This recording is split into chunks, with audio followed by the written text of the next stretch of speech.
Welcome, friends and warriors, to another episode of Power Over Pink. I am your host and survivor, Tara Cam.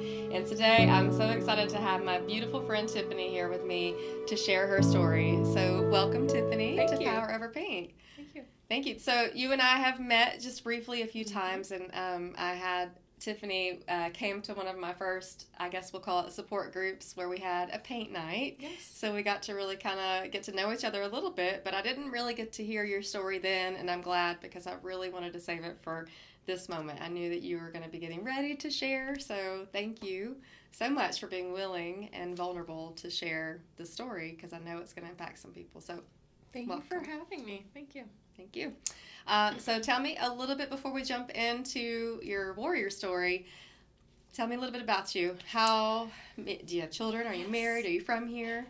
All of the above. Well, almost all of the above. Yes, I am married. Me and my husband will be celebrating our 10-year wedding anniversary in a couple of days on the 7th. Happy anniversary. Yes, thank you. We have 2 boys, 15 and 2. Okay. The 15-year-old is mine in every, form that a son can be yours. However, he is not biologically mine, okay. But I say that sometimes so people know, a little bit of the backstory. And I struggled with infertility for almost 7 years before we were graced with the 2-year-old, and that happened during the pandemic. Oh, wow. He was a pandemic baby, so, yeah. And then fast forward, and of course now the cancer journey. Journey. So you have a teenager and you're in terrible twos. Yes. God bless you. Yes. Teenagers are hard, but so are toddlers, which is harder now that you're in both seasons. Yeah. Who do you think? Probably the toddler. Yeah. Our teenager is very good. Very, very helpful. I mean, we have full custody of him. My husband's had custody of him since he was 2, and I came into his life at 4, so that's why I said he is mine. Yeah, he is. But yeah, he totally stepped up to the plate and loves his little brother, and then he stepped up even further when, I was battling cancer, so it's a beautiful thing. So yeah, the 2-year-old's definitely a little bit harder than the teenager. A little bit. Those toddler tantrums are real. Yes. Teenagers we can kind of talk to and reason with. Toddlers, maybe not so much. Mm-mm. So 10 years and 2 kids, and are you from Pensacola? We're from Panama City originally, so close enough. Yeah, Florida Panhandle natives, yep. Yeah. We moved here in 2018 after Hurricane Michael hit Panama City. Oh, yeah, that was a big one for y'all. Yep. Okay, well, I'm glad you're here. Me too. Pensacola has been very thriving for our family and my husband's business and my new little business. So yeah, we really enjoy being here and are thankful that this is where, God led us. And I think it's pretty great here. Yeah. I mean, Panama City's pretty nice too, but I think as far as like things to do and growth and all the things for business people like yourself, I mean, it really is a great place to be. So tell me about your business. You said your husband has a business? Yes, he started a pool cleaning company in 2020, right before the pandemic. However, with that type of business, most people... He was essential. Yeah, he was essential. They needed, people still were using their pools because they were stuck at home and they needed their pool cleaned. And, he does really good too, unfortunately, when there's hurricanes or really bad storms. So his business has done really well. Okay. I was able to stay home initially when I had the little one, and just in the last year, well, it's been a year in May, I opened a small spray tanning business. Nice. Out of my home. I have experience in the tanning industry and doing spray tans, and so I launched that May 1st, and it was doing pretty well, and then I got my diagnosis in September, so I'm trying to get that going again, but yeah. Well, I think that's amazing, and I think that you'll get lots of clients going forward, and once you pick yourself back up and dust yourself off, start back over. So I think that you've got a warrior spirit in business mindset and in all of this, so I think you'll be just fine. Well, tell me, how old were you when you got your diagnosis? I was 38, just before I turned 39. Okay, and you said you had some infertility issues. Did you do in vitro? Or? I did not do in vitro. I did 2 rounds of Clomid. Okay. So. Okay, and do you feel like that had any impact at all on your journey? I don't know. I don't think so. Okay, good. Yeah, it's so hard to know what our bodies are going through and what's happening. And so tell me, what was your full diagnosis? So my full diagnosis, I was diagnosed with invasive ductal carcinoma, stage 2. Okay. So. And was it in your lymph nodes at all? Nope. No? Nope, And just in my right breast. And then was it hormone positive? I was ER positive, PR negative, HER2 negative. So kind of from what I was told, it's kind of uncommon to be both. Typically you're either all positive or all negative. So it also made some of the treatments a little bit more tricky because some things are either for all negative or all positive. So yeah. And so tell me about your treatments. What'd that look like? I was diagnosed on September 6th, which was my mother's birthday. That's my son's birthday, actually. Oh, so I was a little heartbroken to give her that news, but you know, we knew it was coming. The news was coming anyways, and they wanted me to start with chemo first, which I thought was a really good idea. I knew that a lot of people would do surgery first. We decided to do chemo first, and it worked beautifully. I did chemo for 5 months, and we could tell over time that I couldn't hardly feel the lump anymore, and by the time I was completely done with chemo, it was almost non-existent. We couldn't find it just by feeling for it. So it was shrinking it down. Yep. So to shrink it down prior to lumpectomy. Yep. Or did you have a lumpectomy? I did have a lumpectomy. Okay. Yep. So no need for mastectomy. Nope, I did the genetic testing because that was something that I had considered. Both of my grandmothers are breast cancer survivors. My mother and father are both cancer survivors, different cancers. Yeah. So that was one of my major concerns. So I did take the genetic testing and it came back negative. Okay. So I decided not to do a double mastectomy because that was something that me and my husband had discussed in the beginning, especially at my age. We were like, let's just, still young, let's just be done with it. So went for the lumpectomy instead. And it's nice to be able to have that as the option. Yes. I feel like mastectomy is nothing you want to go into lightly. And I'm grateful for my doctor giving me, that decision and never trying to push me either way. Whenever I had questions, trying to decide on different things, he was always really good about, giving me the facts and letting me decide. So I think that's important too. I've heard some women not have good experiences with their doctors, and I think that's important too through your journey, is to make sure that you're comfortable with your care that you're receiving, as well as your support from home too. I didn't have anybody in my home life that was like, you need to do this, you need to do that. If they had history, they would just give me their point of view and be like, this is how I dealt with it, just to give you an idea. So, well, I mean, it's kind of nice that you had 2 grandparents who had been through it. So were they able to give you any? A little bit. Both of my grandmothers had it 20 years ago, so things are a lot different now. Yeah, too. It's definitely but changed. They still were able to, give kinda me a little bit of support. Yep. Yeah.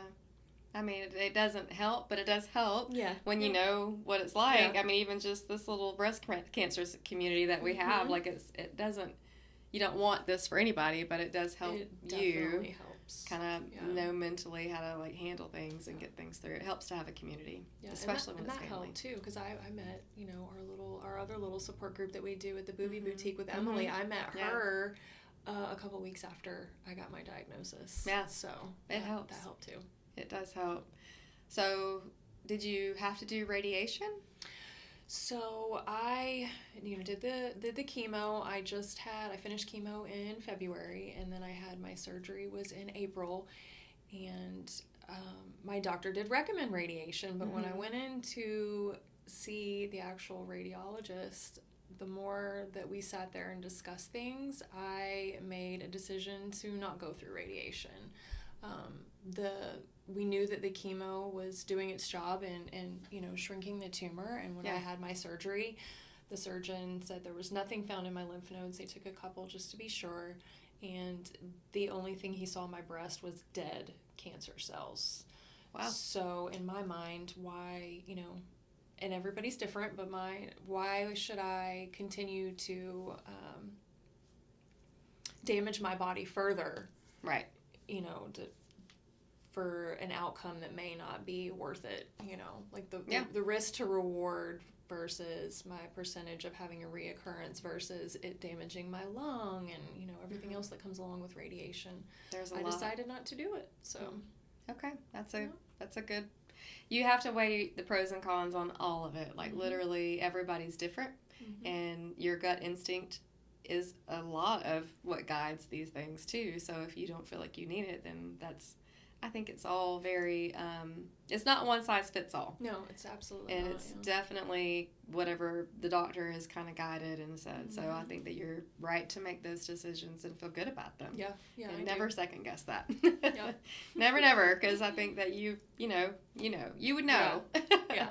So, I don't think we talked about how you found out that you had cancer. Did you find the lump? I did. I was in the shower, and as one's washing their body, I literally went to wash this arm, and I just like brushed the side of my breast, and immediately it was like, ooh, something doesn't feel right. So I called my, not playing around, knowing my grandmother's history or whatever. I immediately called my doctor and saw my primary doctor, and then, the steps that they take, sending you to, go get your mammogram and then your biopsy and all that. So I'm glad I did it, because otherwise I wasn't going to do anything until 40. I wasn't going to schedule my first mammogram until 40, which would have been a whole nother year and a half probably. Right. And so, yeah. Well, sometimes our body lets us know things. Yeah. So you found it and it felt tender, or did it hurt, or was No, it just... didn't. It was just weird just to feel this like lump. And it was pretty big in the beginning. So did it feel when you touched it? Was it? It felt like I had a little golf ball. So it was hard.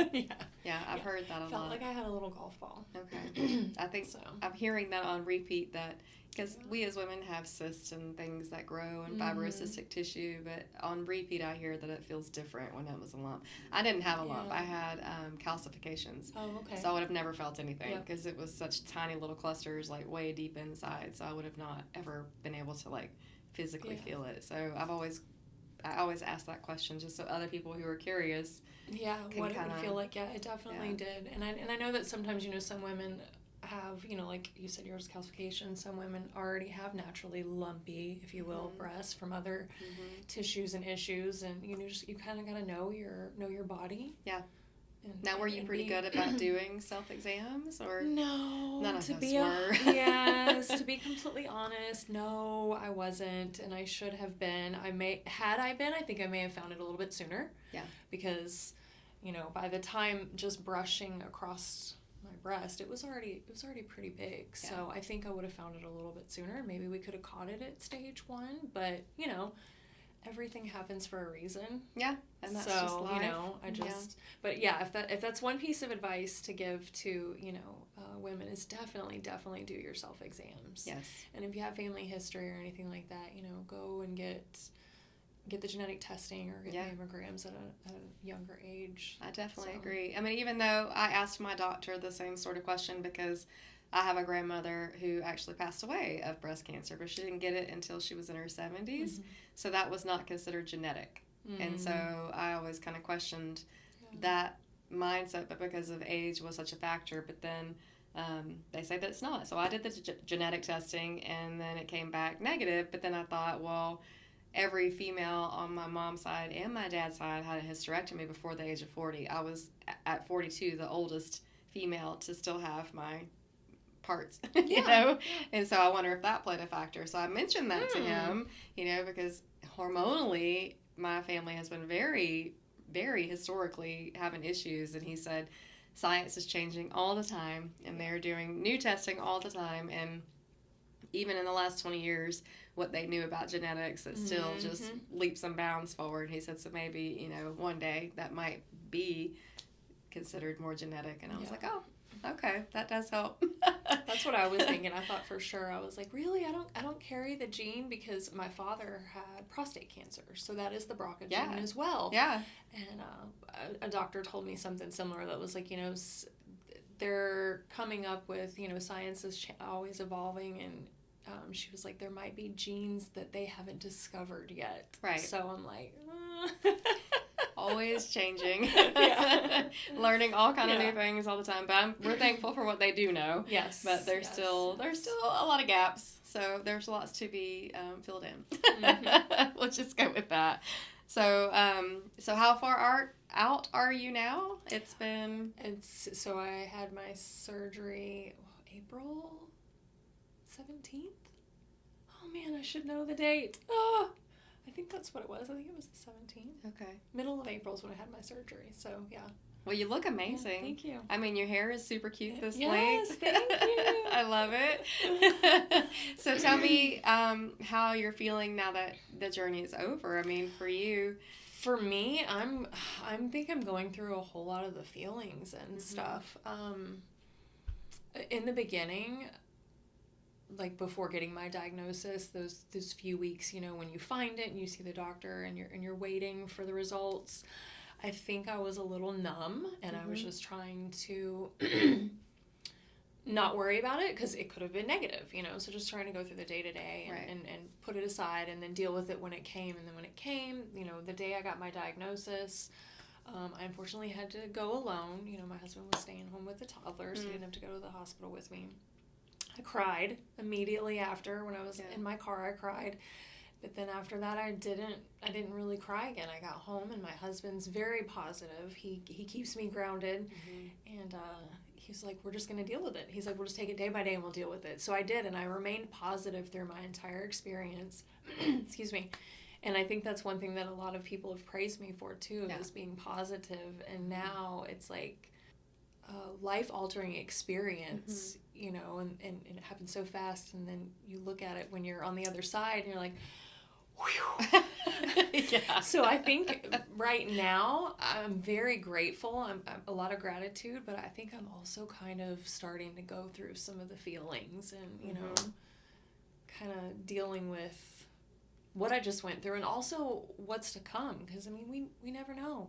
Right. You know, I pray that I don't have any more occurrences, that I stay in remission, but you never know. So that's also kind of in the back of your mind. In the back of my mind. So... And did they get it all? Yes. Did they do a good job? Yeah. Was that the right chemo? Or like not doing radiation. Am I going to regret it, you know, 5 years down the road, 10 years down the road? You know. So how was it when you went to the appointment by yourself and you had your moment and you went home? What was that like, having to deliver that information to your family?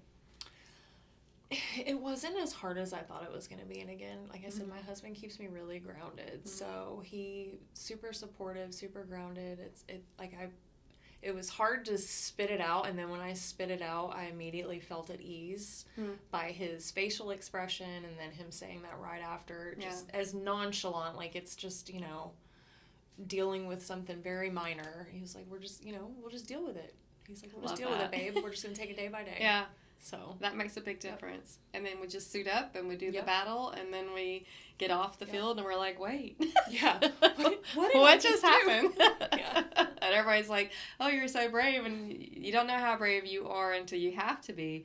But you don't know how brave you are until you have no other choice. Absolutely. You have no other choice. You're just like, well, I didn't walk to this battlefield, but here I am, and let's just do it. Let's just do it and knock it out and come out of it, and here you are. Yes. So what would be the takeaway for you for the whole, like if you had to summarize? If I had to summarize my experience, I'm a huge believer in everything happens for a reason. You know, whether you're spiritual or not, it happens for a reason, and it could just be, you know, it's happening. Or if you are spiritual, you know, God puts us through trials and tribulations that we need to go through. My takeaway is it really grounded me and made me stop and appreciate life and family, and also helped me not worry and stress so much.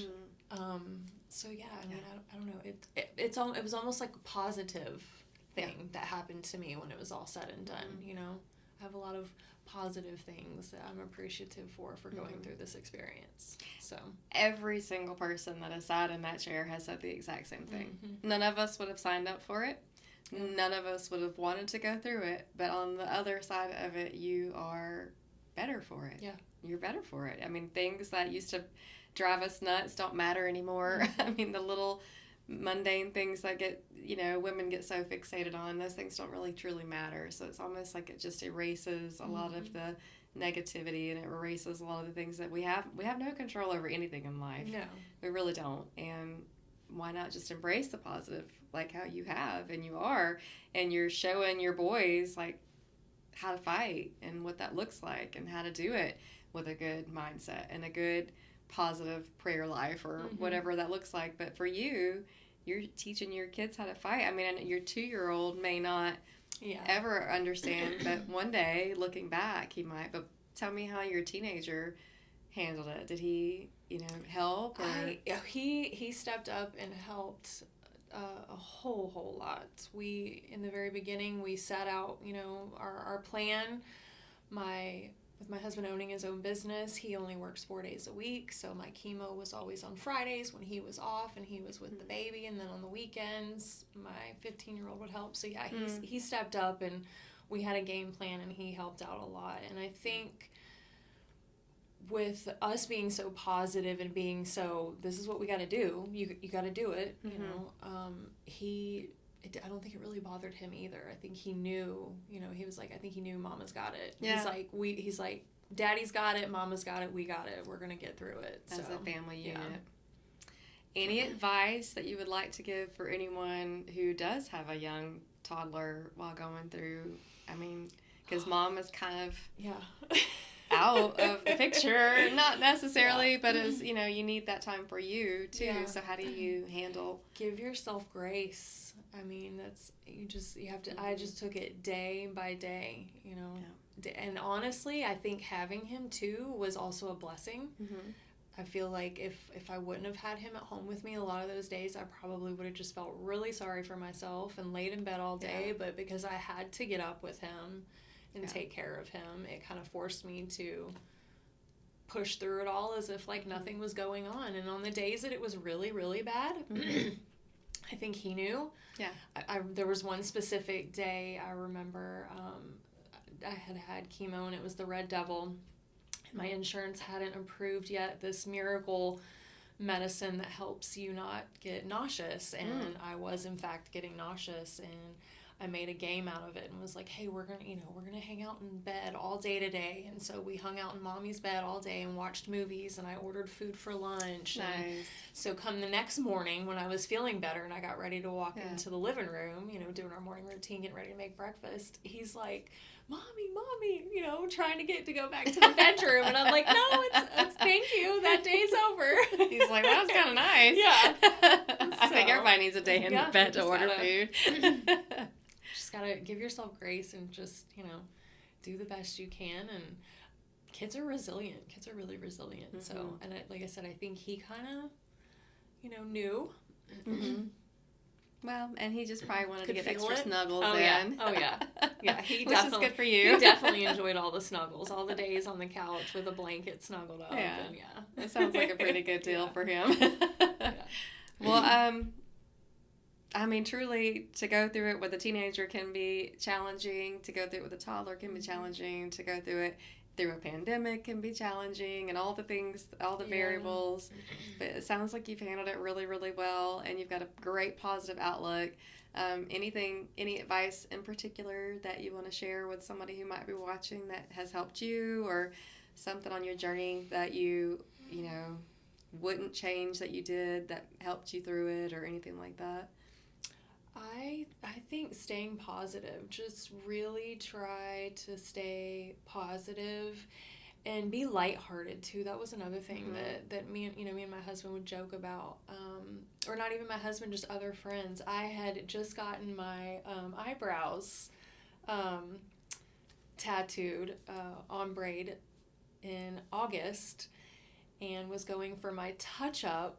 And you do your touch-up 6 weeks after, and the way all those appointments landed was my touch-up was after I got my diagnosis, but prior to all my treatment. And so her and I were in there, and I'm joking, and I'm like, well, I'm glad I got my eyebrows done, because now I'm about to not have hair. So, just finding, laughter in the little moments and staying positive is definitely what helped me. So, like, even on the days I had chemo, you know, you just said I was trying to deal with this with a teenager and a toddler, and I also helped my husband with his business. Yeah. On days that I had chemo, I would show up and I'd cut up with the nurses, and then I would take a nap. Yeah. That was like my day to, you know, enjoy a good 2-3 hour nap away from the house. So don't have to clean anything, don't have to do anything. And if I couldn't nap, then I'd watch a movie, but, you know. Yeah, read a book even. Read a book. Making the best out of a bad situation is for sure the best way to look at it. But I mean, truly, you are an inspiration, and positivity is everything. And you have shown so many people who know you and love you how to fight something hard and to keep that mindset and to do it with a smile on your face and to be beautiful while doing it. And your husband, you know, I mean, it's just, even though they just are like, well, we're just going to do it, we're just going to do it. But they watch you go through it, and they watch how strong you are. And I'm sure that, you know, 10 years into a marriage, that love is even strengthened even more because of having gone through it. I know that was kind of what I experienced with my marriage as well. And we'll be at 25 this December. It's crazy. 25 years. Yes. But it's just something that is just, we are better for having gone through it. And you are better for, you know, being on the other side of it and catching your breath, and the anxieties and the thoughts and the fears. We can't let those come in and linger, you know, because, you know, you have beat it, and that's what we're going to focus on today. We're going to focus on that and raising your family and doing all the good things. But anything else that you want to share? Not that I can think of. No. Unless you have any other questions. I don't think so. Well, thank you so much for being willing to share. I know it's going to help somebody out there. And truly, just knowing that you have come out and you look so great and you feel so great, and life is normal after cancer. Well, it is different. It's a different kind of normal. It's a new normal. It is, and it's evolving too. I feel very evolved, and I think that's a great feeling too. Yeah. Well, you're a beautiful warrior, and thank you for taking the time to share. Thank you guys for watching, and stay tuned for more episodes coming next month. All right, God bless you.